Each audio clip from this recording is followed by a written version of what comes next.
was fascinating and a bit notorious was that they constructed a robot, because my sequence involved a crash, you know? And one of the characters that were riding these jet skis were called smokers. I think that's what they referred to.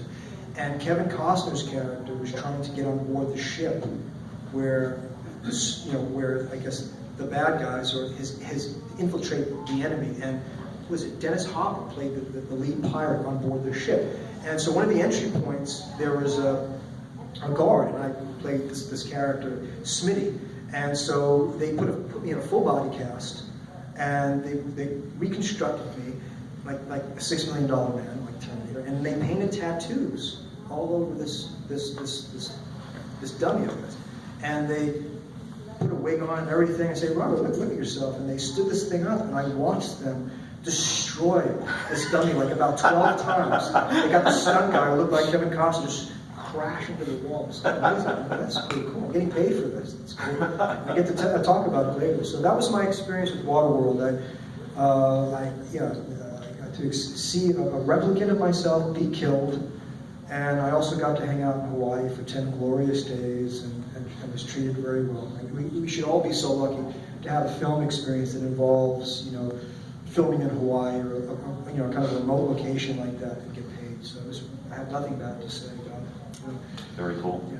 I wanted to also ask you, before I turn things over to the audience, which I think would probably be a pretty good thing to do in a couple minutes, but I wanted to ask you in detail about Escobar and about Nip Tuck. Have you guys seen Nip Tuck? That's where, you were always this wonderful actor on the periphery in movies and TV over the years, but that was the role that just really, I think, for me, and I'm sure everybody who saw it, just blew us away and really put you in our consciousness. What was it like creating that character? Did it start out supposedly having that many years, legs on the show? Or was it going to be a one-off? And what was it like creating that?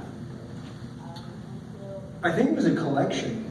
In terms of the creation of the character, there's a combination of elements. I think that Ryan Murphy's incredible writing and direction cannot be ignored. I'm not going to take full credit for that, because what I've noticed about films and great television shows that become iconic is that you have great performances, but if the writing team and the directors and if the vision isn't genius, or they don't know how to effectively transition that into entertainment that affects people in the way that you described, it just doesn't work. So you need people that have vision and have the ability to communicate that in a way that stays with people for a very long time. So I was fortunate enough to, at that point, have a collection, a collage of various characters and psychodrama going on based on what I had been asked to do prior to that, and then channel all that into Escobar Gallardo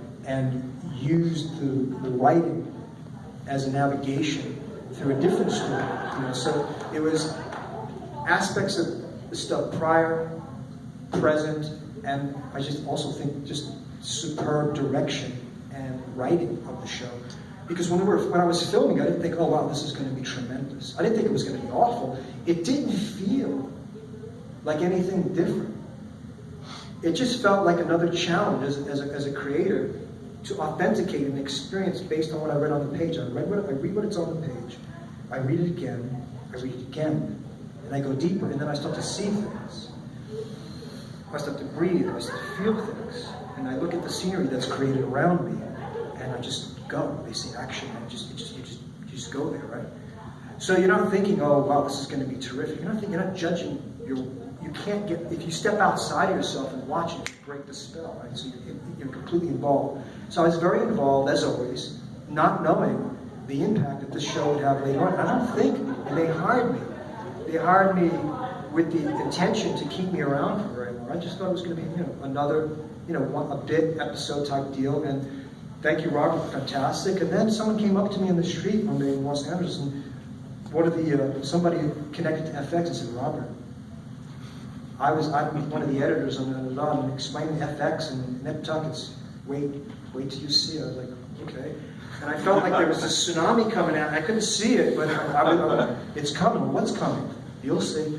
And then I didn't realize the impact of, I think finally someone knew how to take certain inherent qualities I had, times the fiction within the writing, integrate those two, shoot it in such a way, and also bring to life elements of humor within the character that I've been working with, make fun of it, the nefarious element that also present in all the characters, but then spin it a bit and add some intelligence to it. All the things I wasn't allowed to do prior were finally allowed to fully integrate. And I think that's why people were affected, because I don't think Escobar Gallardo was a stupid guy. He was Not an at all, intelligent not at all. character. Ferociously intelligent. Right, and I think that's what's different with respect to the other writers and the other shows I've been on. I don't think I was allowed to take that ball, and I wasn't really given much yardage to run, where people could actually see the transformation occur in a way where we're used to seeing actors that we love transitioning. Wow, look at the character arc.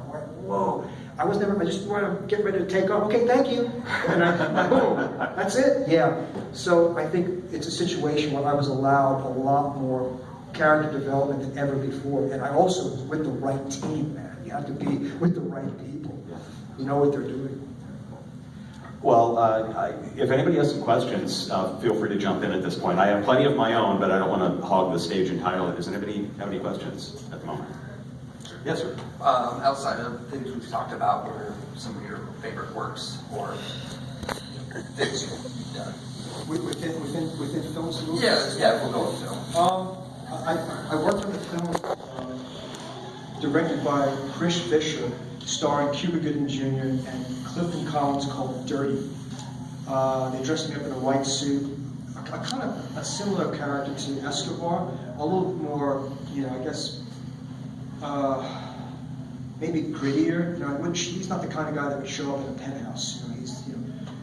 So Dirty, I think, even if I had been asked to participate in that film, watching the film, I would have liked it. It's one of those films I'd like to have it in my collection. It was really well done. It was a combination. It was an urban drama. There was social political commentary that he was trying to communicate in his perception of society, the police, and how all the corruption in the world, the human spirit. Where certain aspects of the film have this horror element to it, where characters see people coming back to life, and they're rebuked by their conscience. And I thought, this movie's layered, man. And a lot of people giving it off to Training Day. It's a copycat of Training Day, but I thought, no, it's its own entity, man. So Dirty was definitely something that I was proud to be a part of. So I was going to ask, sorry, I have bronchitis, guys. I was going to ask, as tattoos are becoming more socially acceptable, do you think that the acting community will see you more as someone who is intelligent, who can play these intelligent roles, as opposed to tattooed guy? As opposed to a thug, yeah. Yeah. What do you think? I think yes, because I think you're very well spoken. Thank you. I sure as hell hope so. At this point, I really don't know. All I can say, kind of like what I said before, I'm just grateful that people are expressing themselves in ways that I never imagined. I hope that somehow that those running the show in Hollywood, or people that have power to make things happen through financing, et cetera, will recent experience I had with a film called Anarchy Parlor, directed by Kenny Gage and Devin Downs. The gentleman who organized that, put that together, a tattoo, and we sat down many times and had philosophical discussions, talked about everything and anything, and it was refreshing, to speak to young men who were not intimidated, got it. Devin rides a motorcycle, rides a Harley. I was like, oh wow. So I said to them, I thank whatever kept me alive this long, that I could finally live long enough to meet some directors like you, who are not like, oh, what are we going to do with the tattoos? How do we hide this? How do we hide this? This anathema, this curse. How do we bury it? What do we write to apologize to the public so that we don't get in trouble? And I think that thinking is still pervasive. I don't know I think they're exploiting the tattoo experience, unfortunately, not so much embracing it, because I haven't seen any TV shows where they explore firemen who are saving lives and rescuing people from burning buildings. A lot of these guys are tattooed. They have their family, their wives, tortured kids. In Los Angeles, in the summertime, they're told to wear long sleeves because they don't like the image that communicates to the public. So these are firemen. So where's the TV show that has the fireman with a tattoo that are rescuing people? I haven't seen that show. Maybe I missed it. But when we see shows like that, maybe there'll be a shift that's not just for the sake of sensationalism, but it's intelligent enough where people in the tattoo community can finally feel, you know what, we're liberated, really liberated. We're not being exploited, we're liberated now. There's something going on here that has some soul power, that's spirited, and that speaks to those who have not been allowed to communicate. I'm not the only one, man. There's so many people I come across that have a voice, that are intelligent, just happen to communicate themselves through ink. Why do we have to be the Frankenstein's monster? No disrespect to Frankenstein, I love the film. Just saying. Actually, I wanted to circle back and actually talk to you a little bit before we wrapped up about your genre work, your work in horror. You're obviously a fan. Yeah. And starting kind of, I figured it was around the mid-90s or so when you really sort of started doing, you'd done the Carnival of Souls remake, you had worked on a couple of other things, you did Strangeland, Wishmaster 2. Could you talk about maybe some of the highlights for you of working some of the horror roles, like right up until today? Yeah, quickly. Dee Schneider, Strangeland. Respect. He did something no one could even conceive of. Yeah, absolutely. And I ran into him like last year in Marina Del Rey. Said, "Hey, Robert, there's my name in public. I get nervous." I turn around. There's Dee. It was like, "Yeah, man, how you been? Great. We're talking. Yeah, I'm trying to get funding for part 2. So I think it's terrific." So a high point for me was working with Dee on Strangeland, and that he allowed me to communicate that wonderful monologue as a tow truck driver, and talking about how giving the cops a brief history, like, "Hey guys, wake up! Didn't you know, Winston Churchill's whatever had a tattoo or something?"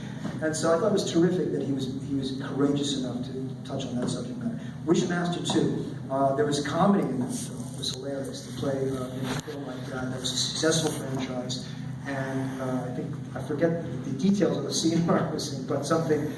I just remember the bit being really funny. People responding to it. I thought that was really cool. That I was in a situation of a horror where, I'm playing a convict, but something happens in the scene that's actually very funny. People, man, I remember that scene where you tell the lawyer to go F himself, and then literally it starts to happen because the Wishmaster makes it happen. That was brilliant. So that was a lot of fun. And then to bring us up to speed with Anarchy Parlor, Kevin Gage, Denny, the guys I just mentioned, Devin Downs, they made this movie in Lithuania. I play a tattoo artist, akin to Silence of the Lambs type stuff, man. Really pretty brutal mythology, man. And we filmed it in the dungeons of Lithuania, and we had a great time. And the characters, very charismatic, a bit twisted though, but effective. And it's a full-blown lead for you, isn't it? And that's the other thing. They said, "Robert, we don't see you as a character actor, man. We want you to be the lead in our film." I thought that was wonderful. And Abe Sanovis used to joke with me, "Robert, I'm waiting for the day where you show up in a film where you win the girl." I said, "Tony," there's been some movies where I got the girl, yeah, but you got her. You took her. I want you to win the girl, like win her, like woo her. Like, I think Parlor is close to that. Very cool. Now, you're busy as hell. I mean, I counted like at least a dozen things that you're involved in right now that are in post-production. And one title especially leaped to the fray, and probably would for all of you if you've read his IMDb page, which is Sky Sharks. Give us a scoop. Oh, yeah, right. Okay. Yeah, It's just your typical flying shark zombie Nazi movie, right? Sure, right. Yeah. And ironically, we filmed it in Germany, so it's. It was, I had a lot of fun with that. I worked with Lynn Lowry. Oh, right on. She was here just a year or two ago. Yeah. I interviewed her then. She's terrific. She's just a class act, and so that was fun. More comedy. Plane is going down. Sharks are ripping apart the whole hull, and she's plays a. I guess she's a Catholic. She's a sister in the church. I'm dressed up as a priest, and she's praying. She's, "Oh, Father, I'm afraid to fly," and I'm talking to her about faith, which I think is hysterical. You have to have faith, sister. All the Nazis are tearing open the hull. So that was a lot of fun. Yeah, that was just fun. And I hope people don't take the film too seriously. I think it's just a farce. And I just hope it does well. I'm just grateful that I'm being invited into situations where we can laugh. And the genre is horror, because I do have an affection for it. And a lot of people, I think, real quickly, people have come up to me in the last several years going, "Hey man, I miss you on General Hospital. I played this priest on General Hospital, this character named Manny Luis. And for years, this character's been haunting me, not of my own creation, but by people saying, man, I miss you on General Hospital, so it was nice to kind of wear the priest get up again in Sky Shark. So that was, I think maybe the producers or director might have read my autobiography where I talk about that. So that was kind of Awesome. And I let's see how much time we have here. Real quickly, I did want to ask you, it looks like you're producing now. Yeah. Yeah, I saw there's a project called the Pizza Joint that you Yes. are producing. So what's the story with that? another comedy, so which is great. Pizza Joint's about a bunch of young boys, young men and women who they run a pizza joint, and they have a very interesting recipe in the way that they make the pizza. They sprinkle various strains of marijuana in the pizza. And It's they get apropos in this state. Yeah, I think it's right on time, man, given what's going on in the United States. So, and I play a character named Shorty, who's the muscle who works for some guy named Playa, who loaned them the money to open up the pizza joint. And it's a lot of like Three Stooges type bits, Abbott and Costello kind of stuff. It's just having fun with the gimmick of the bad guy and the kids. You know, it kind of reminded me of, you remember the film with Abbott Costello, Bela Lugosi, called Costello Meet Frankenstein. It's kind of Yeah. like that. Like, to me, it has some quality. I think they definitely were fans of that film. There's certain qualities about the film that remind me of that movie. Right on.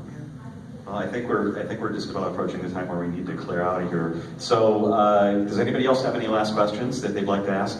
Robert? Sure, real quick, since you brought it up a few times, do you still have to audition?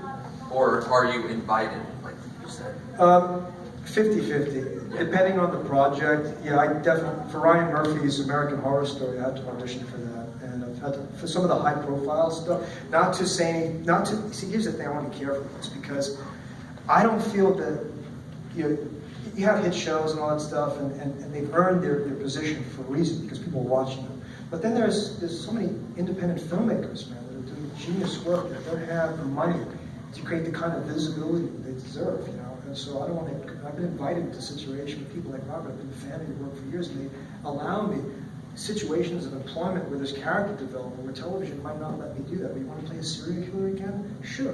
But, you know, if I'm given a choice between that or something else where the character, there's some reclamation, redeeming qualities, I'm going to go in the direction of something that has both, where you see a character struggle through, you know, what we all struggle with, which is our mortality, the fabric of our conscience, whatever we're struggling with as human beings, and dealing with those feelings. And it's not always a pretty evolution, you know. So, but, you know, yeah, to answer your question, yes, I do have to audition still. And luckily, though, every now and then, an independent filmmaker or somebody will say, Robert, you want to come to our party, you want to work with us, we'd love to have you. Like, where do I sign up? I'm not too proud. I'm sure I'm not alone in extolling the sentiment that we could easily go on for another hour. There's like, I haven't even touched like at 1/10 of your filmography, and it's just driving me nuts that we have to clear out of Thank here. you. But thank you so much for being here. Everyone, Robert is, you're here all weekend, correct? Yeah. You've got your table, so you can go out there and ask him some of the myriad questions that I think we all would like to have answered. We've all got our own. If I could just take a moment to thank everybody for sitting down and being patient enough to sit through my banter. Thank you, for taking the time to sit in the room and embrace. Thank you, because without you guys, I don't exist. Well, it's totally our pleasure, and thank you so much for being here, ladies and gentlemen. Robert LaSardo.